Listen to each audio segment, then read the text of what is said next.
వారాహి అమ్మవారు అన్నారు కదా, అసలు వారాహి అమ్మవారు అంటే ఎవరు? అమ్మవారు ఎలా వెలిసిందంటారు? వారాహి అమ్మవారు అనంటే పూర్తిగా లలితాదేవి యొక్క రౌద్ర స్వరూపమే వారాహి. లలితాదేవి యొక్క జ్ఞానస్వరూపమే మాతంగి. ఈ మాతంగి అమ్మవారు కుడివైపున ఉంటే మంత్రిణీదేవిగా, వారాహి అమ్మవారు వచ్చేసి ఎడమవైపు దండనాయక అంటే సేనానాయకురాలే ఉంటుంది. ఆ యొక్క వారాహి అమ్మవారు నీలాచల పర్వతం అని మనకు హరిద్వార్ దగ్గర ఉంటుంది, అక్కడ ఆవిర్భవించింది ఆమె. ఓకే. ఈ నీలాచల పర్వతం దగ్గర ఆవిర్భవించింది. ఆ నీలాచల పర్వతం దగ్గర ఆవిర్భవించడం వల్ల ఆ యొక్క వారాహిదేవి కళ్ళు నీలంగా ఉంటాయి, నీలమైనటువంటి వర్ణంతో ఉంటాయి, ఎర్రటి కనుబొమ్మలు ఉంటాయి.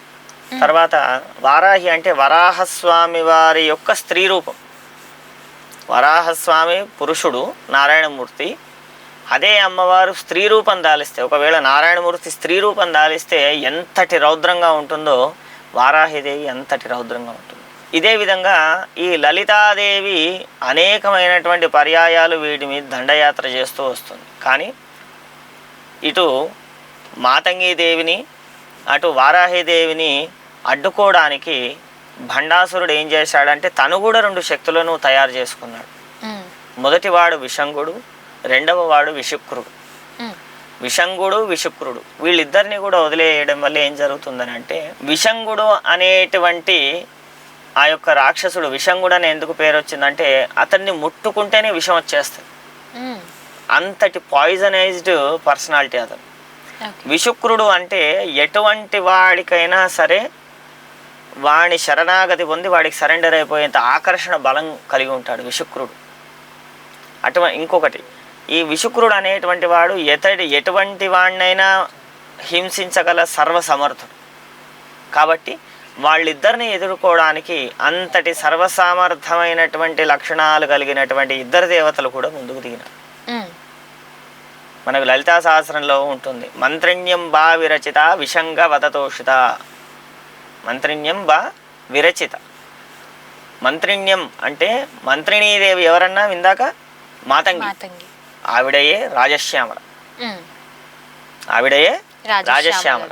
ఈ రాజశ్యామల అమ్మవారు వాడు ముట్టుకుంటే విషం వస్తుంది.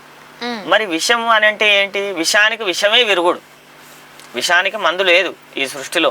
విరుగుడు మందు, విషానికి విషమే విరుగుడు.